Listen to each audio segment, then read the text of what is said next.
That's the Tony Robbins clap. But welcome, good morning, everyone. Everyone Uh, talks like this. oh yeah, good morning, everyone. Today we're doing default bias. So welcome to the master list of logical fallacies, read by Alan Mueller with commentary of Alan Mueller and Bryce Barnett. And yeah, we're on number 36. But Alan, how are you doing today? Doing good. Well, did a workout early this morning, which was the first time I've done an early morning workout in I don't know how long. So that was a good way to start the day. Feeling a little under the weather. It's raining here in Texas, which is relatively abnormal. It's But raining here overall, too, which means it's the apocalypse. oh, in Southern California. Yeah. Yeah. Yep. Overall, doing well, doing focused, excited for my event next week and focusing my efforts on promoting that right now. Hell yeah. Hell yeah. Do you want to plug your shit really quick? Say what? Do do you want to plug your shit really quick, like your stuff? Yeah. Oh, well, I don't have to plug my stuff. I guess I can. What I'm running next week is a every 6 weeks I run a boot camp for coaches who they want to sell their coaching services, but they don't want to use manipulative tactical sales strategies. They'd rather have service be the way that they do everything. They're the kind of person that says, "I just want to serve." And so what I developed over 2 years of trial and error and running my own coaching business full time was this process because I also did not want to do manipulative sales tactics, having been in sales for as long as I've been in. For whatever reason, when it came to me running my own business, I was like, I don't want to keep manipulating people to buy my stuff. I'd rather do it in an ethical way. And so I found a way of being able to use the service that I already provide strategically as a method of closing somebody by essentially having them be able to understand what I do at such a level of detail that they can make an informed decision of whether or not to work with me or anybody else or not. So I teach that in that boot camp, and that's happening next week, and it happens every 6 weeks. Awesome. And by manipulative sales tactics, you mean everything on this list. Basically, yes. Very good. All right. So, yes, we are on number 36, a default bias. So, let's go ahead and dive in. I think this is the one we left off on, right? We did last week was cost bias. Yes, we did. All right, default bias number 36. Also, normalization of evil, deal with it. If it ain't broke, don't fix it. Acquiescence, making one's peace with the situation, get used to it. Whatever is right. Whatever it is, what it is, let it be, let it be, let it be. This is the best of all possible worlds, or the only possible world. Better the devil you know than the devil you don't. Look at all those, those sayings. The logical fallacy of automatically favoring or accepting a situation simply because it exists right now, and arguing that any other alternative is mad, unthinkable, impossible, or at least would take too much effort, expense, stress, or risk to change.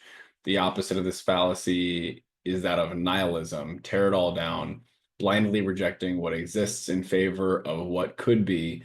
The adolescent fantasy of romanticizing anarchy, chaos, and ideology, sometimes called political chaos theory, disorder, permanent revolution, or change for change's sake. Hmm. Wow. So, total opposites. Yeah. Um, so yeah, let's deal with the first fallacy. So, um, even as a kid, the I would hear if it ain't broke, don't fix it. Mhm. I'm like, therefore, nothing should ever improve. Like, really? I'm like, I hated that one always. I always would tear that one down. Yeah. I feel like that one, yeah, I heard that one a lot too as a kid. Or just like the because it exists, like why would we change it kind of a thing. I think for me, and I was like, whenever I read these, I'm asking myself, like, when do I do this? Or do I do this one? And I have to say, I'm proud to say that default bias is not one that I subscribe to nearly at all ever in my life. However, when I was like reading it and I was like, I definitely do the opposite though. Like I have done the opposite. Like because something exists, it needs to be torn down. And so I was really happy when it said nihilism. I'm like, oh yeah, I've done that before for I've sure. definitely done nihilism. All right, so we're good with default bias. So Yeah, let's that one let's feels good. let's Feels tackle simple. nihilism. Nihilism. Yeah. Oh man, there have been so many times where I didn't want to deal with the responsibility of changing things appropriately and like really assessing the situation, but also not wanting to take responsibility for my own actions and the way that I went about trying to bypass taking responsibility and bypass like really like, cleaning things up, owning my shit, saying the thing I needed to say to the person I didn't want to say it to, whatever it was. It was 100% a nihilistic approach of like, just the whole thing's screwed, the whole thing's fucked. Just toss it out. Who cares? So I've 100% used that many times in my past um, when I didn't want to deal with my own shit, for sure.